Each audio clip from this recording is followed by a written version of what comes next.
Good evening, everybody. Welcome into the Nittany Lion Sports Report. Bob Long, Tyler, Gehlhaus. We are here on Ohio State week. This could be just one heck of a football game. Game time set for 7:30 p.m. at Happy Valley. It is a whiteout, and we are going to talk about the Penn State Nittany Lions, the Ohio State Buckeyes, where they are now, and some of the key matchups that we're going to see in this week's game. Now, we do have to tell you that we're actually recording this ahead of time. So when you're watching me and Tyler, but when you're watching me, I will be across the pond in Italy trying to find a way to get to a television to watch the Nittany Lions. I'm actually getting married the weekend of September 22nd, which for you watching this will be last weekend. So I'm out in my honeymoon, but Penn State football doesn't sleep. Neither do I. And we are here to talk about the Nittany Lions. So with that said, let's bring in Tyler Gehlhaus. Tyler, welcome back, and happy whiteout to you, my friend. Happy whiteout indeed. This is a game that I think pretty much all Penn State fans, probably players, coaches, had circled on their calendar. Obviously a very tough schedule in the Big Ten this year, but this is a game that Penn State lost last year on the road by 1 point, had crucial injuries in the game, and really was a game that Penn State should have won, let it slip away late. But, you know, it's I wouldn't really call it a revenge game because it's a new season, two totally different teams than we had last year matching off in Columbus. But nonetheless, it's going to be a top 10 matchup, it looks like, as long as both teams, again, take care of business this week, which they should. But it should be a top 10 matchup in Happy Valley. We're going to call them 4-0. Both teams going into this matchup. Both teams should be 4-0, and if they're not, rewind. Something really bad happened to one of the teams. Rewind the tape. Yes, the Nittany Lions, they went through non-league play at 3-0, played Illinois on Friday night. So we move into this game against Ohio State. The first real test for Penn State. Of course, App State was an enormous test for the Nittany Lions, but in terms of a top-tier team in college football that you knew going in was going to be a test. The history of this rivalry has been very, very interesting, and the recent history of this rivalry has probably been better than in the past, because in the last 2 years, Penn State has the absolutely stunning win at Beaver Stadium. Last year, Ohio State has that comeback win in the fourth quarter. A few years before that, you have the unranked Penn State team with the officiating gaffes. Right. Could have won that game against Ohio State. Would have been that first real marquee thing for James Franklin in his coaching career for Penn State. And Ohio State went on to win a national championship that year. They did. So it seems like it's always a close game for the most part. Granted, the 1 year when Penn State traveled Ohio State, they lost like 63-7. Yeah, that was Matt McGloin calling out Kirk Herbstreit at halftime, was it not? I'm not even sure. That's going back a couple now. I try to forget those days. But yeah, I mean, I think that you really do have. You talked about a rivalry a little bit. Penn State really doesn't have that true rival. I mean, people say Pitt, but it really isn't because you don't play them every year. But Ohio State is probably, to me, Penn State's biggest rival. And Ohio State has, obviously, their biggest rival is Michigan. Yep. However, Penn State has been much more a pain in the rear to No Ohio doubt about State it. than Michigan has. And Penn State has better success, especially recently, against Ohio State than Michigan. So their fans actually, they obviously can't stand Michigan, hate Michigan, but this is the game that worries them the most. You're exactly right, and it will be in prime time. In fact, as you see behind us, we transition from Friday Night Lights to Saturday Night Lights as the Nittany Lions of Penn State will take on the Ohio State Buckeyes at 7:30. Should be one heck of a football game, and we are excited for it. So let's talk a little bit about what this Ohio State team can do to disrupt Penn State's flow. First things first is the defensive line. We're talking Ohio State to disrupt Penn State. No doubt about that. I think that their defensive line, they're coached by Larry Johnson Sr., who was at Penn State for a ton of years, one of the best in the business. Their defensive line that's where they start with everything on that on the defensive side of the ball. And I think that the status with Nick Bosa remains unclear for what it's going to be when those two teams play. Not having him is a huge benefit to Penn State and is a huge loss for Ohio State, frankly. Granted, they have depth there, but there are really no players in college football like Nick Bosa. No, absolutely. So to me, if Penn State can hold off the pass rush for the Buckeyes, keep a clean pocket for McSorley to find the receivers, I think the run game will be fine because I think Ohio State is a little weak at linebacker, so I think Sanders will have success. And I think given the time in the pocket, if the O-line can hold up on pass protection, I think that McSorley can be very, very good in this game as well. So, yeah, I agree. And the receivers. So I think it's about the pass rush. We're going to talk about that as well in our Blitz segment here tonight about whether it's Nick Bosa or some of the other guys that can come in for Ohio State. There's so much depth on that D-line, and how Ryan Bates, Will Fries are going to be able to handle those edge rushers. On the offensive side of the ball for Ohio State, it's Dwayne Haskins, J.K. Dobbins, and Mike Weber. The show where all three guys can pull it and run it. Dwayne Haskins, a better passer than J.T. Barrett was last year, a guy who, again, just demoralized Penn State in the second half of that game with his passing prowess. Really wasn't a pure passing guy for the vast majority of his career, Tyler. Took on Penn State last year. Everybody knows the story. Dwayne Haskins actually comes in as that better pure passer. He definitely is a better pure passer. He's not the runner that Barrett is, and that's something that's actually hurt Penn State in the years past. It's the running quarterback, the read option. Think more Cardale Jones when thinking of Dwayne Haskins. Similar builds, bigger guy, strong arms. I mean, he can stretch the field. What they're going to do is they have a great run game with Mike Weber, J.K. Dobbins, and they're going to try to bait the defense into the run game. He's going to go over top. Obviously, the key is stopping the run. If you can stop, it's for any team. If you can stop the run and make them one-dimensional. I don't think you can make Ohio State one-dimensional, but you really got to be careful with him throwing the ball. You saw J.T. Barrett, what he did last year to Penn State, and he's not even considered really a throwing quarterback. Right. Really. I mean, Haskins is a much better passer than Barrett, but that was also no pass rush for Penn State. That's the other key is the pass rush for Penn State. Absolutely. It really is going to come Always down to the is. pass rush.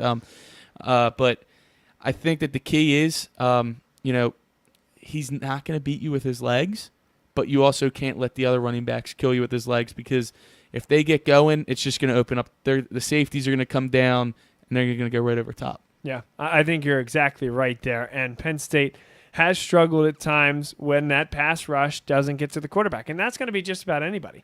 Even when you have fantastic cornerbacks like Grant Haley and Christian Campbell, and in this case, Amani Oruwariye and Tariq Castro Fields. John Reed coming on. We talked about him in last week's show. Is he going to be ready to go? What was his role against Illinois? Again, not something we have the benefit of recording the week prior, but can he provide that senior, veteran, I should say, leadership? And so the question will be is, one, is Yetur Gross-Matos ready physically to get to the quarterback in his first test against that caliber of offensive lineman? Sharif Miller, does he get double-teamed? Right. Great point. Just put a tight end on the outside on the right-hand side there and then let the guard and center take whether it's Kevin Givens, Fred Hansert, Windsor. Yeah. And so what type of impact is Sharif Miller going to have? I could see Ohio State doubling him, putting that extra tight end in various situations and kind of keeping him out of the backfield. If that's the case, they're going to Penn State, and I'm sure they're getting ready. They're going to be getting ready for it after Illinois, but they're going to have to. They're going to have a plan in place to bring pressure from somewhere else. I think that means running stunts, right? Stunts, and maybe Parsons, even right? Exactly. You're going to have to do that, and we really Same haven't page. seen that yet. Yeah, and that could be the kind of thing that they're holding off on. And that's kind of where it's like, do you want to hold off on things, or do you want to get experience practicing in games? But I'll leave that up to the coaches. They're there, we're not, so I'll leave that up to them. But I definitely think if they are double teaming or not Sharif Miller, I think that you're going to see some interesting blitzes, stunts, specifically with Parsons. So you mentioned holding things off. Do you think Ohio State is holding things off? The Tulane game last weekend, Urban Meyer's first game back. Clearly, they're not going to bring anything out new there. And then, of course, the lines of communication, however blurred you want to think they are when Urban Meyer is not in the picture, there are things getting done that he wants to get done. So how different will this Ohio State team look, if at all? I mean, what type of wrinkles do you see, if anything? To be honest with you, I don't really think you're going to see much of a different Ohio State team than we haven't seen already this year against Oregon State, Rutgers, and TCU. I think the biggest difference in this Ohio State team is honestly whether or not Bosa plays is the biggest difference that you will see from these first 4 games to now. I mean, he's one of the best players in college football. So to me, that offensively, they're going to keep doing the same thing. It's working. They're not going to just try to turn Haskins in all of a sudden running. They're going to keep doing what they're doing. They're going to be running Weber and Dobbins because they've been putting up points right now. The offense has been good, and the defense has been suitable for them. So I think the biggest difference has nothing to do with Urban Meyer at all. I think it has to do with whether or not Nick Bosa is playing. Interesting. Very interesting. And then on the Penn State side of the ball defensively, we mentioned getting pressure and Sharif Miller and everything that goes along with that. How about Yetur Gross-Matos? I know I keep harping on him here in his first real matchup against a top 10 caliber team and that type of offensive line caliber players. How about the fact that they're going to put Mike Weber and J.K. Dobbins on the right side of Dwayne Haskins and then drag him across and make Yetur Gross-Matos make a decision in a read option situation. They're going to do it repeatedly. Yep. And they're going to leave him unblocked, and he's going to either make a decision to go after the back or to go after the quarterback, and then it's on Dwayne Haskins to make that decision. How do you think that he does? You know what? He's a younger guy. We talked about that. But I think I would. I actually feel pretty confident with him going after that because of his stature. I mean, he's a bigger guy. He's about 6'6", 260. He's a bigger defensive end for Penn State, and I think that if he has it mentally, which I'm sure the coaches are going to be harping on, making the right decision, he's long enough wingspan-wise that it can help make up for a split-second mistake. Yeah. And as long as he doesn't get burned, he's not going to play a perfect game, but really as long as he doesn't get burned and then as long as the linebackers are there to follow up, that's also clutch. Does the winner of this game, Tyler, win the Big Ten East? I think that not only does the winner of this game win the Big Ten East, I think the winner of this game wins the Big Ten as well as a spot in the college football playoff. And I say that because if you lose this game, it makes it very difficult to win the East because now you're relying on the other team to lose 2 games. Yep. Because the one game they'll have the tiebreaker. However, the team that loses, I still think could make the playoff as long as they run the table. Sure. I just don't think that if you lose this game, you can still win the East. I think especially if it's Ohio State. They lose on the road, right? Penn State would be losing at home. Ohio State has the benefit of TCU beating them by double-digit points in a neutral site. Sure. Yeah. So I think that if that's the point you're making, I think the loss has to be Ohio State. I mean, and there's so much football to be played down the road. But no doubt. I think something that is interesting that you kind of just brought up was, maybe the Big Ten isn't looking as good right now as we thought it would be at the beginning of the year. I mean, Wisconsin just lost 2 weeks ago to BYU. So, and they're probably going to be Michigan State has struggled. So Michigan State has struggled. Even Michigan with that loss to Notre Dame on the road week 1. So you really don't know what these teams are going to be in a couple weeks. I mean, they could be back where people thought they were, or they could be taking a step back. So, in terms of getting, if another team can make the college football playoff, it's going to have a lot to do with how those teams are when they play them. You're exactly right, because not everybody can be the SEC, where Georgia and Alabama are just head and shoulders above everybody else, and so as a result, they're getting to the playoff regardless of the fact that the SEC East was a joke. It is a total joke, yes. It's like the Big Ten West. Look at Nebraska. Wow. Scott Frost, huh? We all thought it was going to go well. It still can go well. It's still very early. I'm a little disappointed with Northwestern, too. A little. I mean, they started off beating Purdue, and then they lose to Duke, and then Akron. Yeah. Not Pitt, Akron. They lost to Akron. They actually did it. And I thought that I picked them as a sleeper in the Big Ten West this year. I thought that, they have a senior quarterback. Pat Fitzgerald, I thought, was a great coach. He might be a great coach, but things just aren't clicking right now in Evanston. Yeah, that's all I have for the Big Ten West right now. But. Yeah, it's a struggle. Well, here's what we'll do. We're going to take a quick break and come back and take you to the whiteboard. And we're going to go through the blitz segment about the Penn State offensive line against the Ohio State defensive line. The keys there, if Nick Bosa is in, if Nick Bosa is out, what do the Buckeyes bring to the table? And how can Penn State be sure to stave off what is, maybe other than Clemson, the best defensive line in the country? We'll be right back. Ford is Mayfair's neighborhood Ford store. Nobody knows your neighborhood like Dunphy Ford. Nearly 40 years. Right here on Frankfort Avenue. Generation after generation. Our neighbors continue to be our customers. We have access to the cars and trucks you want with financing you need. Dunphy Ford is Northeast Philly's first choice for America's #1 brand. 7700 Frankfort Avenue in Mayfair. Online at www.dunphyford.com. Come experience the Dunphy difference. You'll be glad you did.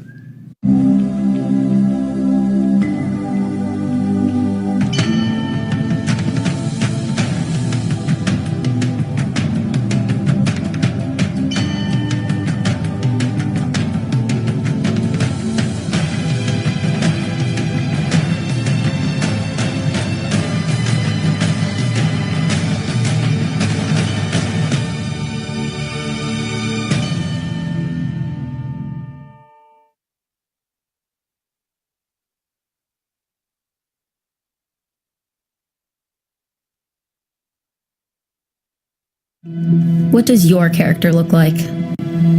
Does it bounce back after each setback? Does it stand out by standing up? Does it make good on good intentions? Character is invisible until it's not. Only through action will the world know what it's made of, what you're made of. Find out how you can strengthen the character of your community alongside empowered veterans and families of the fallen at travismanion.org.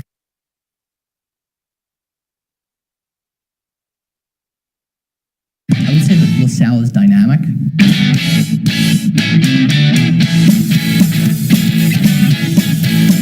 Prepared.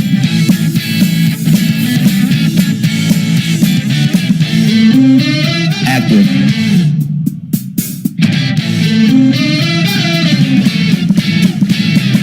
Diverse.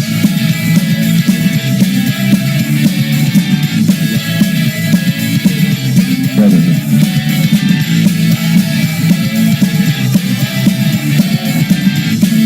Family.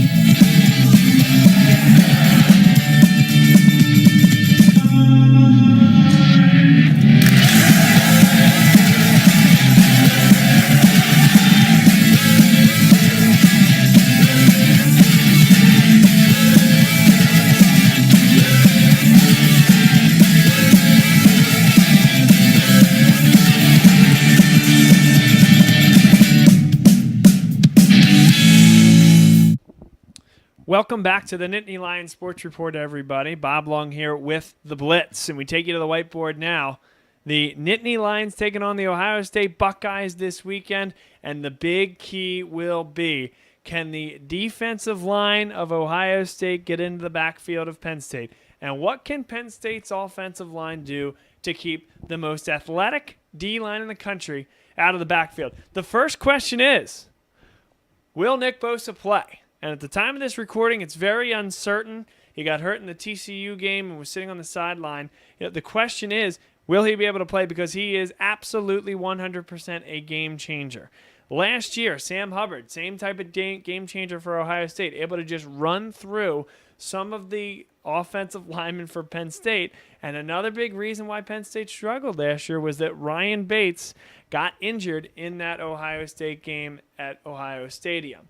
Bates is the most athletic offensive tackle that this Penn State team has, and it's very important that he's going to get matched up against the best D lineman for Ohio State. Now, if Bosa can't go, Chase Young, tremendous guy on the offensive line, even Tyreek Smith, Penn State fans know that name very well. They are on the precipice of getting him to commit to Penn State, and in the final stages started to move towards Ohio State and then announced his commitment. So Smith could get some time as well. The other guy that I want to keep a big-time eye on is Robert Landers, a pure nose tackle, big-time NFL prospect, a guy that can just plug gaps in the rushing game and can certainly get to the passer when needed. But his big skill is the ability to plug gaps and just run through guys. So I think for Penn State, of course, on the right-hand side of the line, you have Connor McGovern and Will Fry as two big strengths for this team.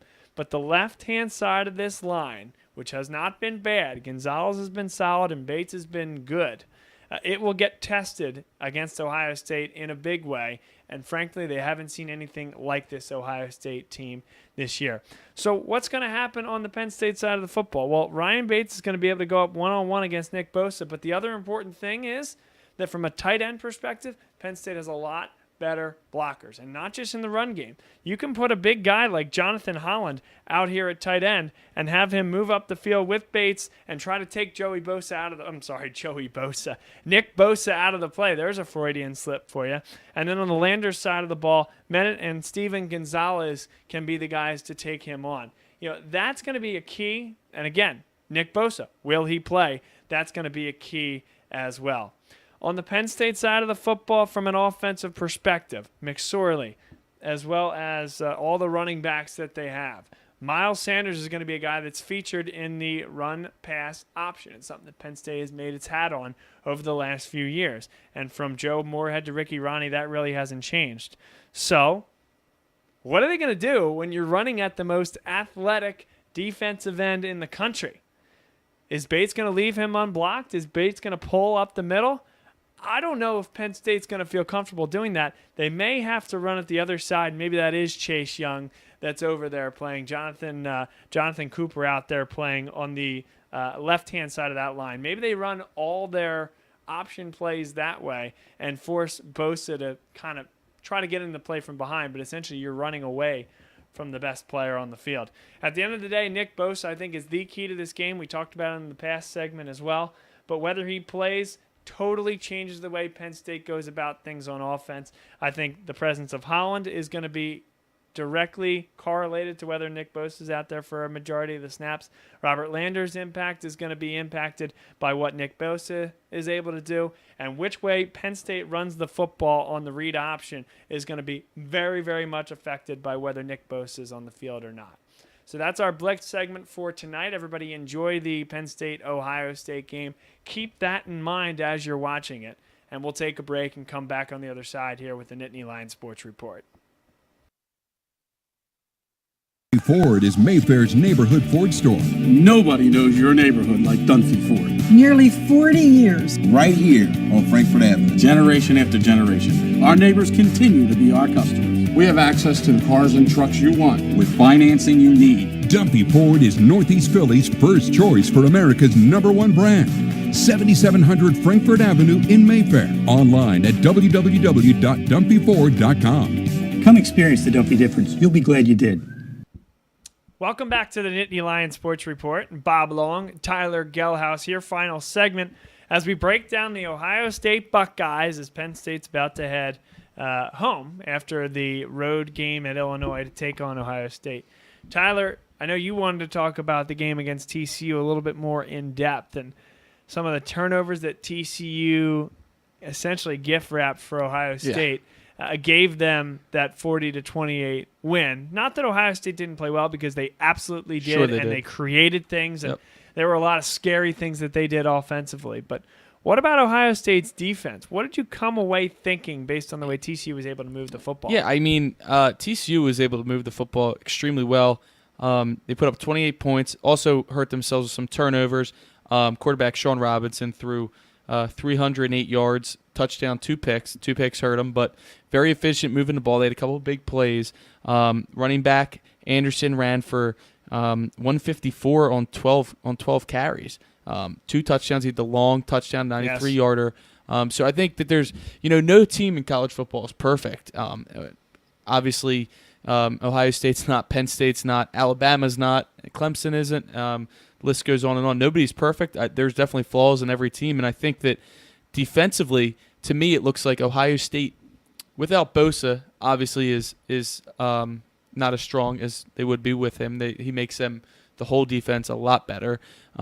So again, his status up in the air, but I think that their linebackers and even their secondary to an extent has some areas of concern for Buckeye fans. That I think that they were exploited against TCU, and they could correct them in time for Penn State. But if I expect the Penn State offensive coaches to really watch that film, see what TCU did, and hopefully, if TCU's line and quarterback can do that against Ohio State, why can't Penn State?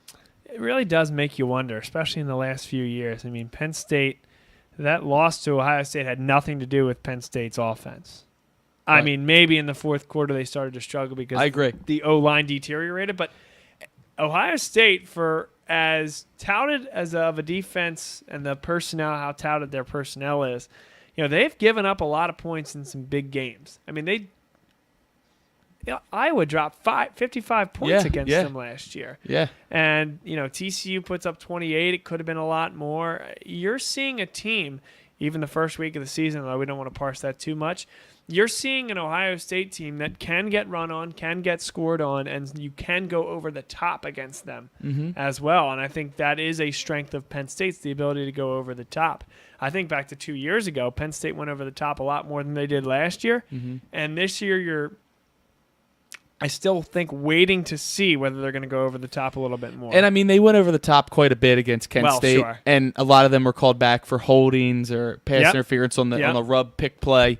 I mean, they would like to go over the top more, and they technically did against Kent State. Got a couple called back, but really, if you look at it, I think that both offensive game plans are very similar. Yes, in my opinion, I think that Penn State has the advantage. They have the advantage at quarterback with the experience.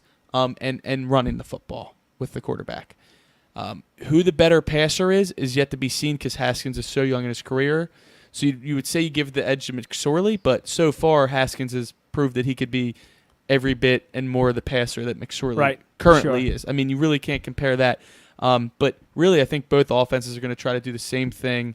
They're going to run the ball, and it's going to hopefully open up the over the top. I think they're going to come in with pretty much the same game plan, both offenses. Now, when you say Haskins being a better thrower down the line than McSorley, I'll say maybe from a prospect perspective going to the NFL. Exactly. NFL. But in terms of a percentage completion and finding open receivers, I don't know if you're going to find many people in college football over the last decade that are as good as Trace McSorley is. But I think absolutely a strength for both teams. Haskins being a better thrower than Barrett, which is a little bit scary given what we saw last year. I think you're going to see an offensive battle here where both teams are going to need to answer after big-time momentum swings. And you saw that in the TCU Ohio State game. And I think how Ohio State won that game with creating turnovers, special teams, block punt that turned into 7. 2 defensive touchdowns, so one probably should have been definitely should have been a safety, but wasn't. I mean, I think that is very much going to be the key to this game. I think both teams are going to put up points. Who can make the big stop? Who can force the turnovers and capitalize off of them? Very interesting because you have a Penn State team that is very experienced offensively. Very experienced offensively. You feel like Miles Sanders is more experienced than he actually is. Trace McSorley clearly as experienced as it gets. Juwan Johnson, I feel like, still is and feels like an experienced player, even though it's his second year in this type of role. Tompkins, you like to hope that what he has started to do is going to propel him even forward. Hamler feels experienced. KJ Hamler, you don't feel like he's going to do things wrong, that's for sure.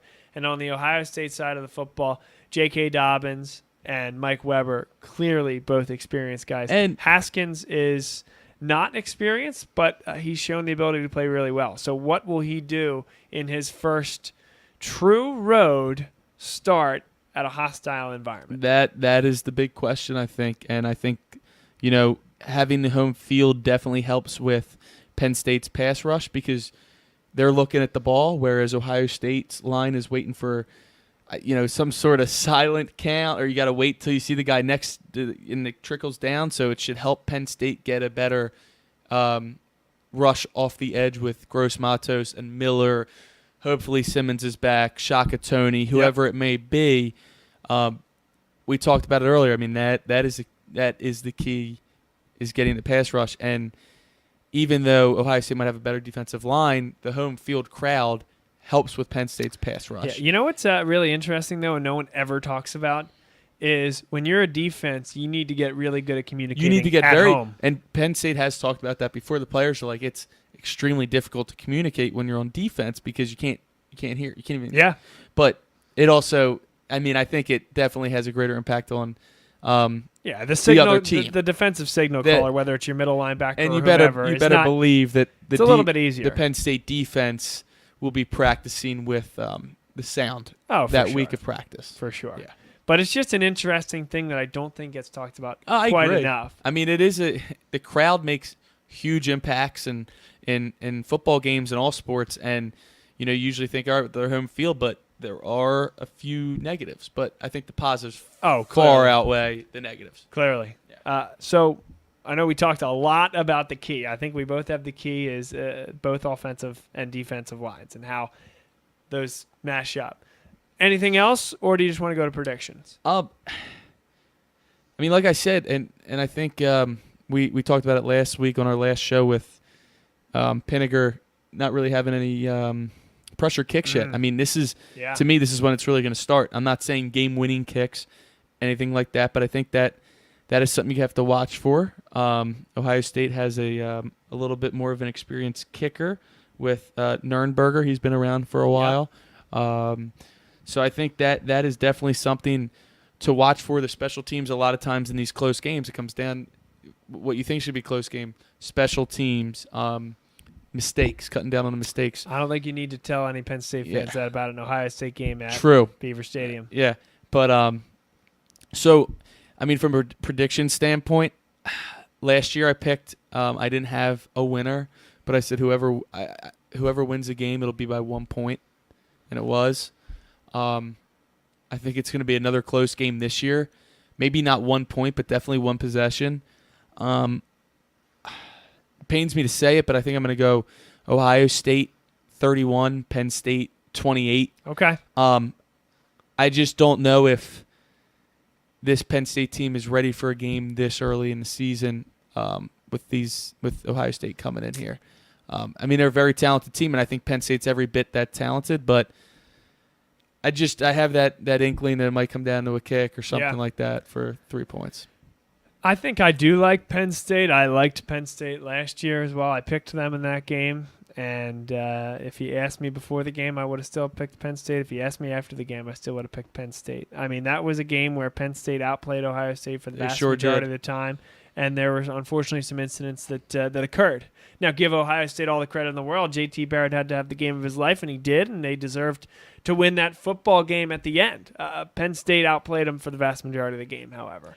Yeah. And so this year, it's a lot different. I mean, there's no J.T. Barrett. There isn't. In the I house. mean, and Haskins has looked great, but what's he going to look like? Yeah. I mean, last week was not really a road game for them. Right. I mean, it was. TCU game, I saw the crowd. It was pretty 50-50, if you ask me. I mean, there's a lot of Scarlet and Gray that made the trip down there. I'm sure they did. I mean, the game apparently was supposed to be played at TCU, but TCU got a nice little $5 million boost to move it to Cowboy Stadium. I'd do it. AT&T. Yeah, so I mean, they're like, why not? And it is what it is, but it wasn't an away game, a true away game for Haskins.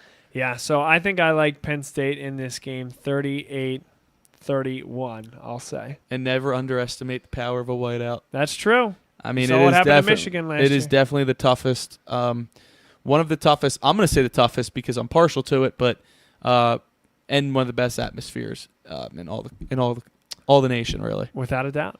Completely agree. But along the lines of prediction winner, it's actually right now ESPN's Football Power Index has Penn State at a 50.5% chance to win. Wow. Ohio State 49.5% chance to win. There is no line out. I anticipate it to be no more than 3 in either direction. Yeah, I would agree with that. It should be. It might even be a pick 'em. So. Potentially the game of the year. It definitely was last year. Yep. It very well could be again this year. So hope everybody enjoys it. And Tyler, good having you out in your white. I appreciate that. You got it. I'm ready for the whiteout. So I can't guarantee I'll be able to talk on the show after that. Might have a lost voice. You have but, a week and a half to figure it out. That is true. I do. So that'll be nice to recover from that, win or lose. All right. Well, appreciate everybody being with us here tonight. We will take a break. And again, this one is going to be a longer break. This is a 2-week break as the Nittany Lions go into a bye. We go into a bye. We go into a bye. And then it's Michigan State right after the bye, the weekend of October 13th. So everybody have a great night. Enjoy the festivities. If you're going to Beaver Stadium, don't imbibe too much. Remember the football game. We'll see you guys in a couple weeks.